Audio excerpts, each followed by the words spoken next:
Hello, everyone. Happy Thursday. Welcome to our Thursday afternoon weekly Conservative Ladies of America live stream. I'm Julie Barrett. I'm the founder of Conservative Ladies of America and Conservative Ladies of Washington, which is where we got our start. Thanks for joining me. If you are wherever you're watching, I think we're streaming on YouTube, Facebook, and probably my X account. So chime in, let me know that you're watching and where you are watching from.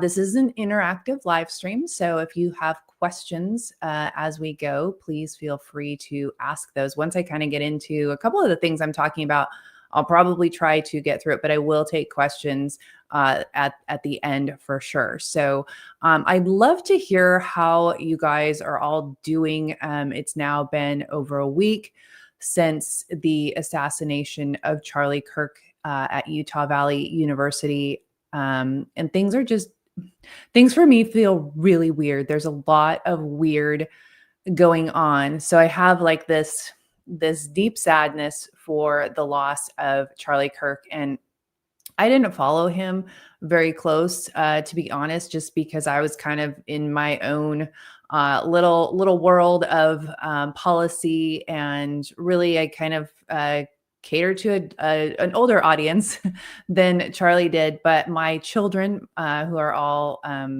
young adults, have all followed Charlie.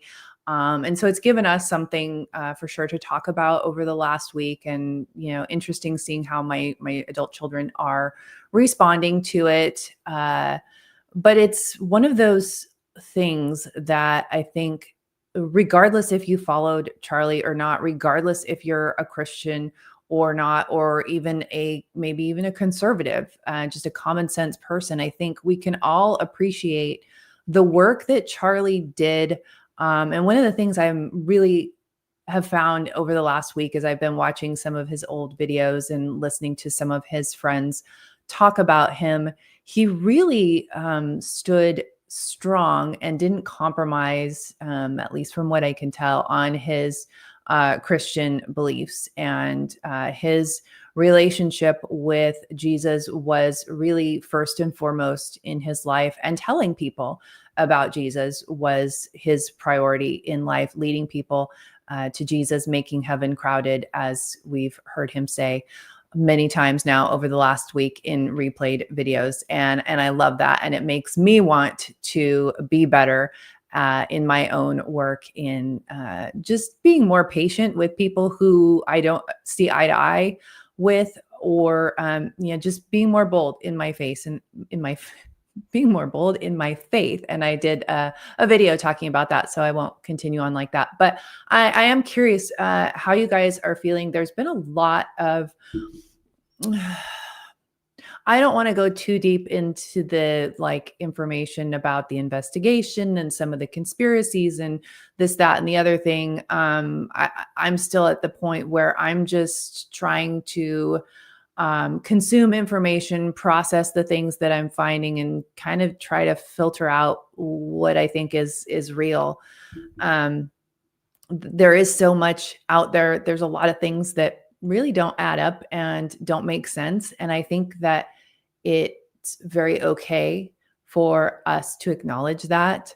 I don't think that makes a person a conspiracy theorist.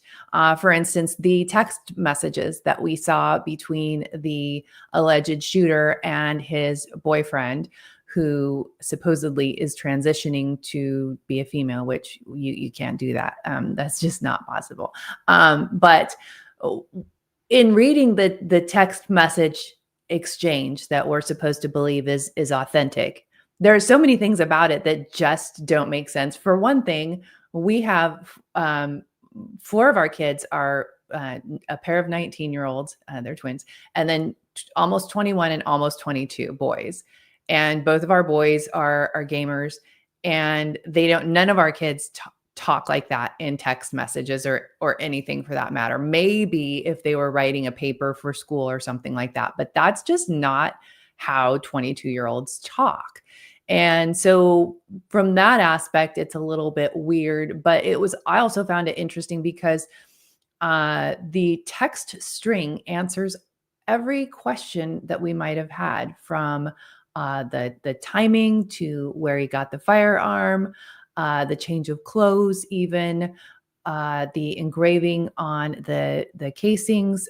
So it it just doesn't that just doesn't sit well with me. And so when I get information like this that doesn't really sit well with me, I just kind of start looking at everything from credible sources. And I think that's, it's kind of like during COVID, where you don't know who to trust, you don't know where to get your information from. And so I feel like we're in a similar time. And one of the things I personally do is I just pray that God would give me discernment to see through the lies and to see what is true, and to hold my tongue when I shouldn't speak. There was something on Facebook this morning that I saw that was clearly AI generated, of Erica Kirk supposedly looking at an ultrasound picture, and in the picture she's crying, and it was very clearly AI generated. And people are putting these images out there and saying that she's pregnant with Charlie's baby, and how sad is this, or how great is this. And I just wish that we didn't do weird stuff like that. But anyway, so I just ask God to help me refrain from getting involved in some of those types of things. And it has actually resulted in me spending a lot less time on social media. And so I've really been throwing myself into my school stuff this week. For those of you who don't know, I am a full-time student at Liberty University. I'm a senior, and my degree is government and public policy. So I can just spend more time geeking out on school stuff instead.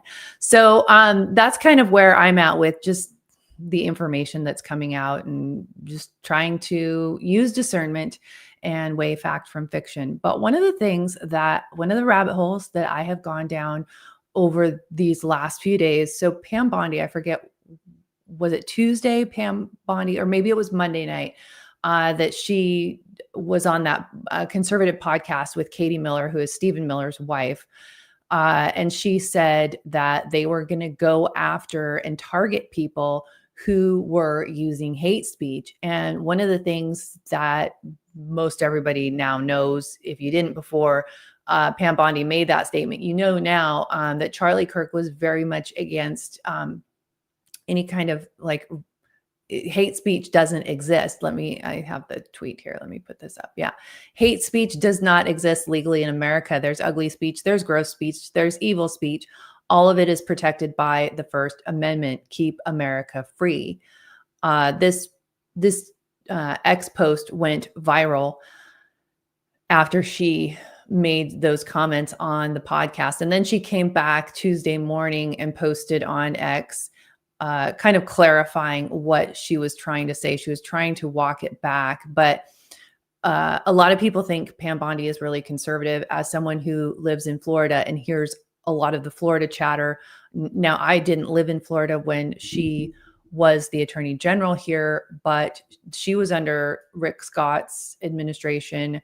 Florida was much more purple back then. DeSantis has really made Florida the conservative beacon that it is today.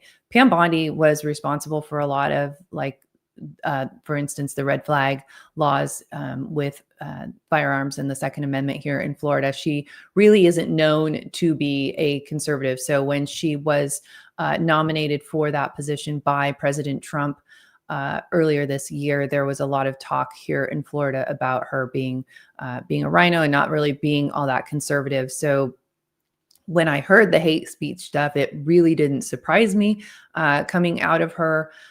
But I think I'm concerned that with Charlie's death, they're going to use it as the excuse to pass potentially some policies that are not in alignment with the First Amendment. And when I saw that tweet of him from May 2nd, 2024, I was curious what he made those comments for. It seemed like it must have been in response to something. And so I looked back at that on Tuesday morning after I was looking at Pam Bondi's contents. And so I want to share with you a couple of different bills that would have would have kind of created like hate speech legislation. There was one that happened in May of 2024 and one that happened in May of this year. So let's see, I need to, okay, this is 2024. Okay, so let's go back to what prompted Charlie to make that tweet. There was a bill in Congress in May of 2024. It was sponsored by Republicans. Oops, wrong one. HR 6090. And I did a video on Tuesday about this, about all of this. So you can go back and watch that. I didn't include this, but HR 6090 passed the House on May 1st. It was 320 yeses to 91 noes. 187 Republicans voted yes for this bill. I think there was like, it was either 19 or 21 Republicans that voted no. Among those was Chip Roy, Thomas Massey, Marjorie Taylor Greene, Matt Gaetz, Andy Biggs. My congressman is Greg Steube. He voted yes on that, a Florida Republican. It happens, you guys. Florida has a lot of rhinos. So in response to campus anti-Israel protests, the House is rushing to vote on a new bill, HR 6090. This new bill would officially define anti-Semitism so the federal government can sue, prosecute, or sanction more people, businesses, and universities for supposed violations of civil rights laws. I abhor anti-Semitism, but this bill is flagrantly unconstitutional and an appalling attack on the First Amendment. This bill would make it illegal to compare Israeli policies to Nazi policies. It would make it illegal to describe Israel as racist. It would make it illegal to accuse an American citizen of being more loyal to Israel than to the United States. All of those behaviors might be stupid or repugnant, but they are indisputably protected by the First Amendment. Yet now, congressional Republicans are rushing to get the First Amendment in order to pass a Europe-style ban on supposed hate speech. Rioters should be arrested. Unhinged Israel-hating students who take over buildings and refuse to leave should be expelled. But I stand with Rep. Thomas Massey. This bill is an affront to the Constitution and must not pass. Charlie was very outspoken about this particular bill. And it did pass, as I said, 320 to 91. It never went anywhere in the Senate.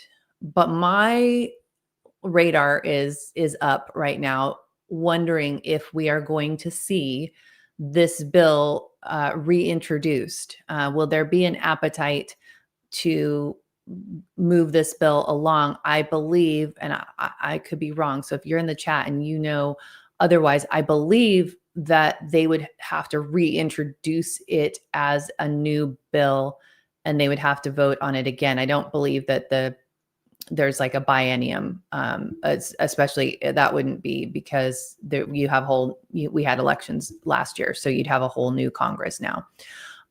So this was what the viral post about hate speech, this is the post that prompted him to say that. This bill, HR 6090, was sponsored by several Republicans. I believe it was Rep. Mike Lawler. And is that his first name? Lawler is the last name, Lawler, I believe. And there was like a dozen Republicans and maybe another dozen Democrats that all were listed as co-sponsors of this bill. So then and you may have seen this circulating as well, back in May of this year, we had HR 867, and Charlie posted on social media tomorrow, so that would have been May 5th, tomorrow the House will vote on HR 867, a bill that will criminalize private boycotts of Israel, fines up to $1 million and prison time up to 20 years. Bills like this only create more anti-Semitism and play into growing narratives that Israel is running the U.S. government. In America, you are allowed to hold differing views. You are allowed to disagree and protest. We've allowed far too many people who hate America move here from abroad, but the right to speak freely is the birthright of all Americans. This bill should not pass. Any Republican that votes for this bill will expose themselves. We've been watching very closely. So this bill was in committee, and it was to receive a vote, as Charlie said, on May 5th, and it got pulled, and there was no vote. And so I've been down in this rabbit hole now for the last couple of days trying to dig into this bill, and it was pulled because of the public opinion, the public opposition, specifically from influencers.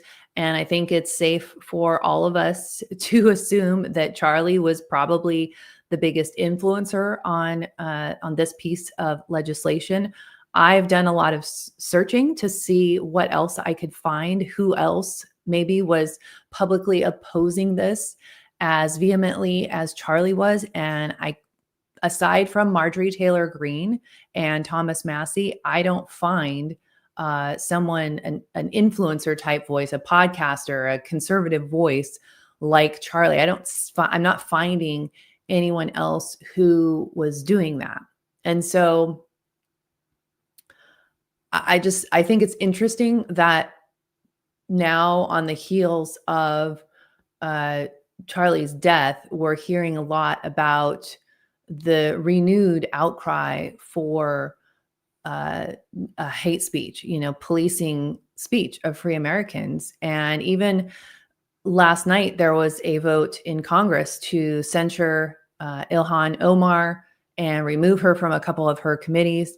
And I think it was Rep. Nancy Mace's resolution, and it didn't pass. There were 4 Republicans who voted along with the Democrats to vote it down. One of them was Representative Corey Mills, who is, again, from Florida. We have a big rhino problem here in Florida, which is something that if you are one of our friends from Washington State, and you might think that Texas, Tennessee, Florida, Idaho, all these red states, it's just like this conservative utopia. It is not so much. We have major rhino problems. And one of the problems that we have with Corey Mills is he's got a whole, there's a, I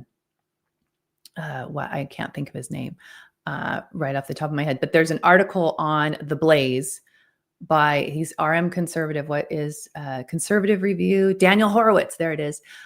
He has written an article. It might not be Daniel. Maybe he just posted it, but it is on the Blaze website about Rep. Corey Mills. If you just Google the Blaze Rep. Corey Mills, you will find that article. Tell you a lot about what's going on there.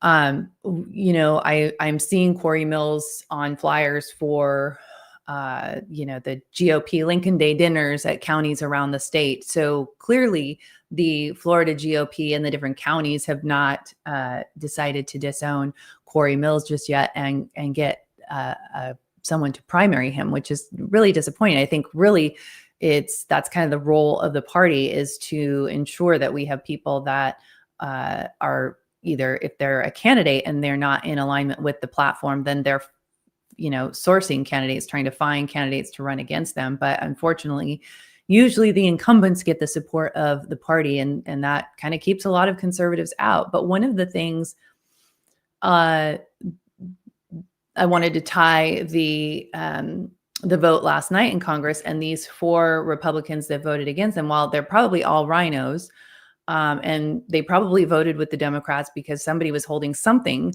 over their head, this idea of censuring her for her speech, I don't think she incited violence. I honestly, to be 100% honest with you, I haven't seen the exact words that she said that was why they wanted to censure her. Of course, if she was threatening violence or something like that, that is different. But I think she was just being very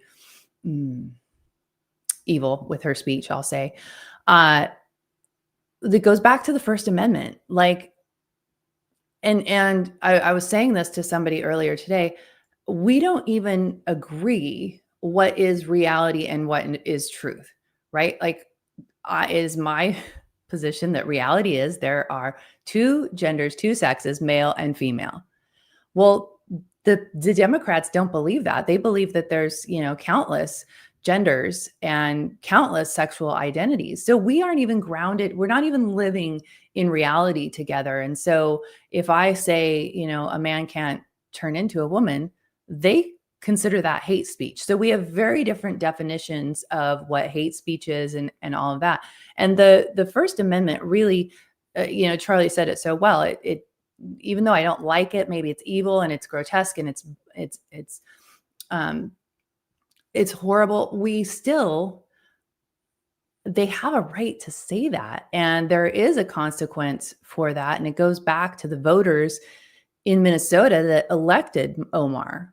Where is the GOP trying to primary her and get a different candidate in and talking to the voters and showing the voters what this person is doing as their representative in Congress? Does this person represent your values? Is this how you think? Is this, appropriate for your congresswoman to be saying in, wherever she said it, social media or whatever? So, as much as I think she should be punished, I really struggle with this because, what's good for the goose is good for the gander, right? And I think that they, we either live by the Constitution or we don't. And I think Republicans need to be more strategic. I think they need to get better at messaging. I think they need to be better at a lot of things. But this is an area where, people on the right, and probably on the left too, but just speaking for people on the right, it kind of goes with like the Second Amendment stuff that Bill Kirk and I were talking about last week on the live stream, where people on the right were calling to ban transgender people from owning firearms. These are the same people who don't think there should be any kind of bans because it's anti-Second Amendment, which I agree that there shouldn't be bans because that's anti-Second Amendment. But then on the other hand, they're like, well, no, we can ban the transgender people from having guns. So, we talk out both sides of our mouths. And I think the same issue goes with the First Amendment. Now, people say, well, you can't incite violence. You can't.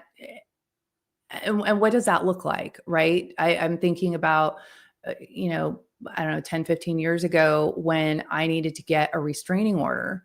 Well, someone can't just say, I'm going to hurt you or, I'm going to whatever.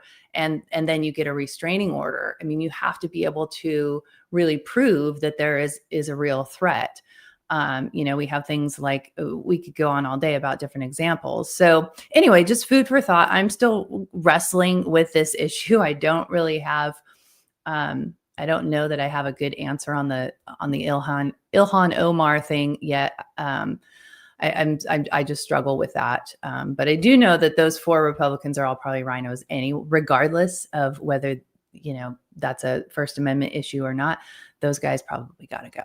So, but circling this back to these other bills about these kind of hate speech policies around Israel, I think there's definitely an appetite for that. And it makes me, and this is something I've been really cautious about, because if you say something about this, if you have questions about this, there are a lot of people that are ready to come at you. But I think it is worth questioning these Israel policies and why there is such a strong bipartisan appetite to criminalize people in America, to criminalize American citizens for speech.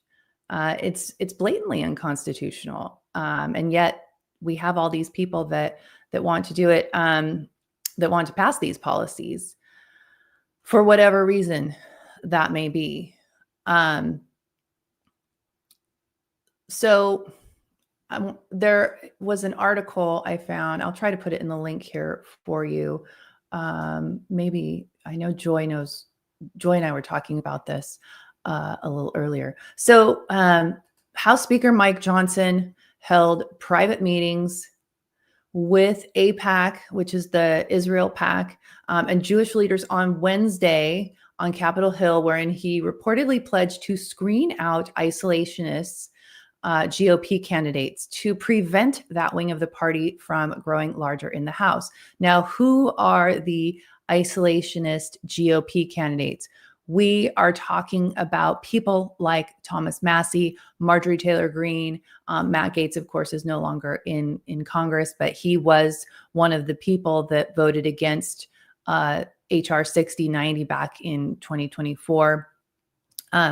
Rep. Tim Walberg, who's a Republican from Michigan, was also part of the meeting, revealed he'd been texting recently with ADL, the Anti-Defamation League CEO Jonathan Greenblatt, about the proliferation of anti-Semitic conspiracy theories about the killing of influencer Charlie Kirk, Jewish Insider reported. Though nearly all of the participants remained mum on what went down, Rep. David Kustoff, I don't know if I said that right, Republican out of Tennessee, tweeted out an image of the room, and you can make out many of the participants, including several Jewish insider declined to name. I will share a link to this article. I'll put it in the chat. If you guys want to go check it out. This is kind of a new rabbit hole for me. I don't tend to dabble in Israel stuff, mostly because foreign policy, foreign relations isn't really my wheelhouse. And so I don't feel very comfortable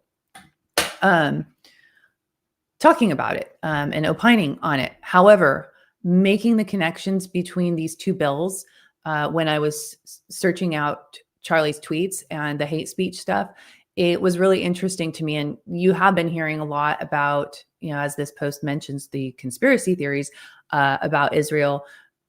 It's worth asking questions, I think. I think it's worth asking questions. And currently, I think today is the last day, but there are 250 state legislators, 5 state legislators. So we're talking state level legislation. So for my friends in Washington, we're talking about your legislators that go to Olympia and make your state laws. 250, 5 from each state are in Israel right now for some kind of conference. It's called 50 States, One Israel. And perhaps you've seen the logo about this, but that also was like red flag to me. Like, what is going on? And so this is a rabbit hole that I am currently in, and I will definitely share more. If you have been kind of involved in the Israel stuff and the AIPAC and all these relations between the U.S. and Israel, I'd love to hear your thoughts. You can always email me, Julie at conservativeladiesofamerica.com. I'm also on X, Julie C. Barrett.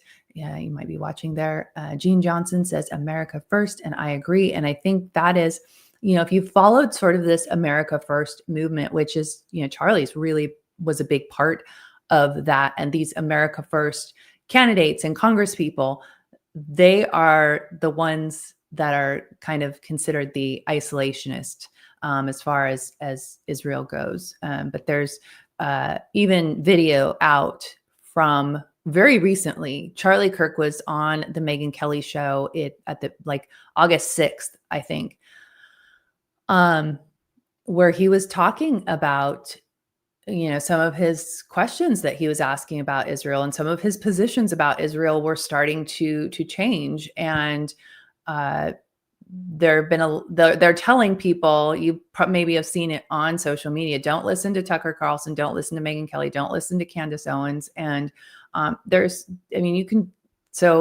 okay, I won't listen to them, but I'll listen to Charlie himself. I mean, Charlie says it for himself. You can see it for yourself right out of his mouth. And I, as a Christian, I believe, that, we support the Jews. And I think there's a difference, though, between, do we give unlimited, unquestioning support to people in government in Israel rather than the people of Israel, And so anyway, it's a very complex issue. If you have thoughts on it, I'd love to hear it.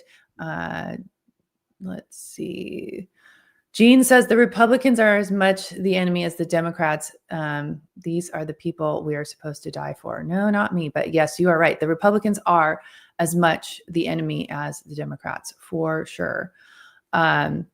So wanted to show you guys some other, we're going to totally shift gears, 180. Let's talk about vaccines. There is a new poll that was just released from the Washington Post conducted the poll, and I was reading through it this morning, and so I made my husband guess. So 5 traits. They're saying that the childhood immunization is dropping. Parents are more reluctant, more inclined to delay or not vaccinate at all. And so there are 5 traits that are associated with the parents who are most inclined to delay or deny immunizations. I wonder if you can guess. I asked my husband to guess. He got 3 right off the bat. I'll go ahead and show you. Oops, that's not the right one. That's the right one. Nope, that's not it either. Oh, I had it. Oh my goodness. My eyes. It's like you turn 50 and you can't see anything anymore. Okay, so the 5 traits. 1 in 6 American parents have delayed or skipped routine childhood vaccinations. This doesn't include COVID or flu. I would be curious to hear those numbers, though. And those most likely are white Republicans who are very religious and they homeschool their kids and they're under 35. I thought that was very so stereotypical. I'd be curious, how what what the pool of their polling was, what kind of people they had. So of course it's the white Christian conservative parents that are homeschooling that don't want to get vaccinated. That's probably true. You got the free thinking parents that aren't vaccinating. I think, my kids were a lot older when COVID happened. They were teenagers. But knowing what I know now, I definitely would not have just nodded and told them to vaccinate my kids. I think I would do things much differently. So reason: parents often believe their children are at low risk for disease or question vaccine efficacy. The other reason, most cited concern for skipping the MMR, is fear of autism. Despite repeated scientific refutations of any kind. I always love how they put that in. Those are not my words. Those I took from the actual study. So those aren't my words. And let's see the trends and concerns. CDC data shows a decline in kindergarten vaccination rates, with 39 states falling below the 95% target for MMR in the 2024-25 school year.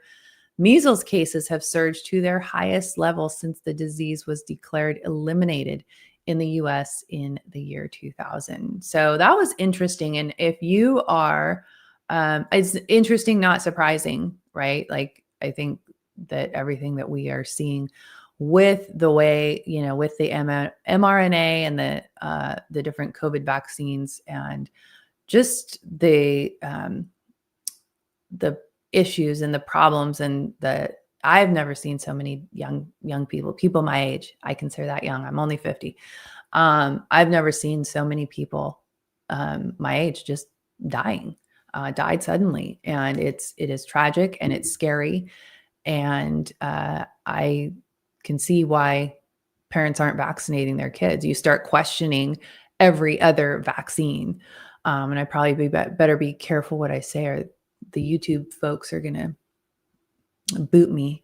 Okay. If you are in Washington, maybe you heard about the West Coast Health Alliance has released their recommendations. And of course, everybody gets a COVID shot. They have given the green light for all people age 6 years and over to have a COVID shot. So this is different from the CDC the new CDC guidelines. And the CDC have a advisory meeting actually happening right now. Our Mary Long is in that. She's sitting in that meeting. right now watching what's going on. So hopefully we'll have a report out for you. It's a 2-day meeting, so they've got today and tomorrow. But we can report out to you what her takeaways from that were. The advisory committee and RFK Jr. removing, I feel like it was like 9 people from that committee and bringing in new ones is supposedly the reason that the governors on the West Coast had to create this health alliance, because these people were not qualified enough, and he fired those people, and we have to trust the science. So they just wanted to, I think it was all part of their framework, and I've already done an extensive video on this vaccine framework that at least Washington has been setting up for the last couple of years. This is just another step in that process. There is no mandate right now. There are no forced vaccines being given if you have a child in Washington state. And I believe that the laws are similar in California and Oregon, where a minor who is considered mature can make that decision for themselves. So if a doctor decides that they've given the child all the information about the vaccine, and the child decides that they want to get the vaccine, the doctor could, in theory, give it for them.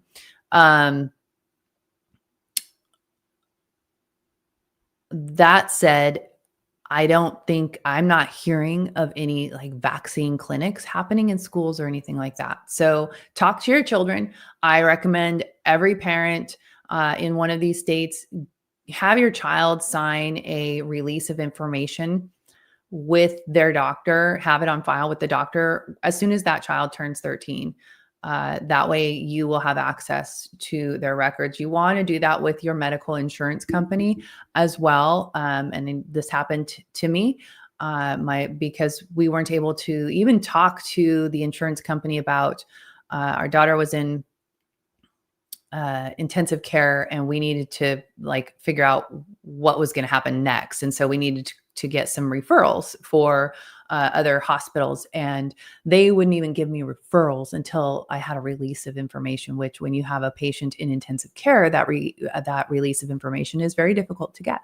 So my recommendation to parents is, you might never need it, but at least if you have done it, that release of information, if something were to come up, it's already done. So this here just shows that the influenza and the RSV are all in alignment with what the CDC is recommending. But CDC is saying you don't need a COVID vaccine unless you're in a high risk category. And at that point, it's optional. But here, the West Coast Health Alliance is saying everybody should have a COVID vaccine, and we'll make sure that it's available to all of them. So if you haven't seen that, that's the next step for the framework on the West Coast. And I don't know where it's going to go, but I'd encourage you all to be ready for that. So let's see. Jean is blowing up the feed here. Anybody else got questions? Let's see what Jean's got to say. You live in Florida. What do you think of the IDF Republican congressman? Republicans believe in America first. And I think you are talking about, oh gosh, what's his name? I know who you're talking about, the guy who lost his leg. Will you put it in the comments for me, Jean? I don't think that it kind of goes back. I was talking to my husband actually about that specific thing. Should an American citizen go and fight in a foreign nation's army? And so we were talking about how the Washington bill that would have allowed, and it's still alive, it'll come back in January 2026. Brian Mast, that's who it is. Representative Brian Mast is from Florida, and he's in the IDF. The bill in Washington would allow non-citizens to become law enforcement officers, prosecutors for the county. And I oppose that. Of course, I don't live there, so I don't vote. But for conservative ladies of Washington, we very much oppose that. And we tried to put out some messaging so that the citizens knew, so that they could reach out to their legislators and let them know that they were not in agreement with that. It passed through the Senate, the Washington State Senate, unanimously. And it's one of those things where I don't think Americans should go to Mexico and be cops. I don't think Americans should go to Mexico and be in their military. It's that America first. You're an American citizen, so fight for America.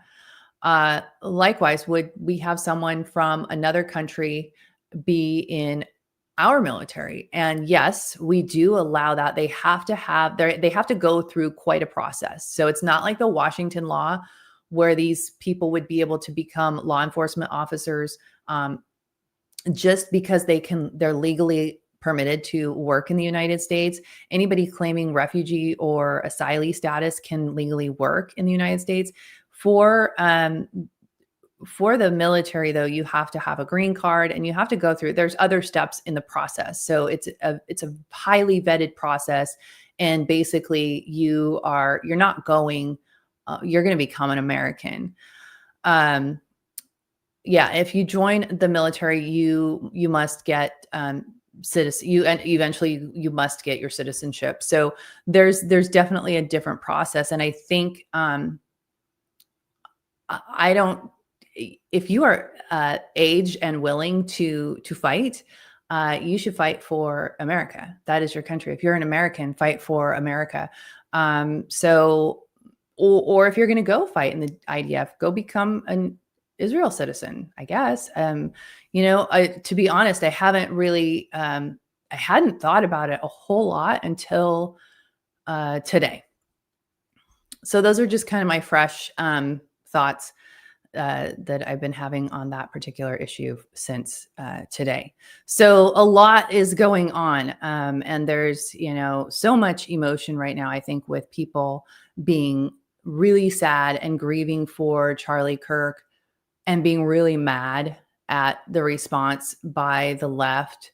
We're seeing a lot of people posting teachers and businesses and people who are being really awful and evil with their comments, with their public comments about Charlie. And I don't feel like I'm being called to participate in that. I also haven't seen anything local or anyone that I know. I can tell you that I have unfriended a number of people on Facebook because I just, I just, obviously, if you are celebrating the death of someone that had different political views from you, I just don't see how we can share space. So anyway, that is my take on that. I just think that it's sad to see to see another side that has really wishes us dead because of our difference in political ideologies. And so I just be praying for all of us, and that at least for myself, that my words are used for positive and to point people towards God and to advance America first policies and agendas. And so I'd love to hear from you. I'd love to hear your thoughts on these two Israel bills. If you've looked into these, if anyone has comments on that, Julie at conservativeladiesofamerica.com.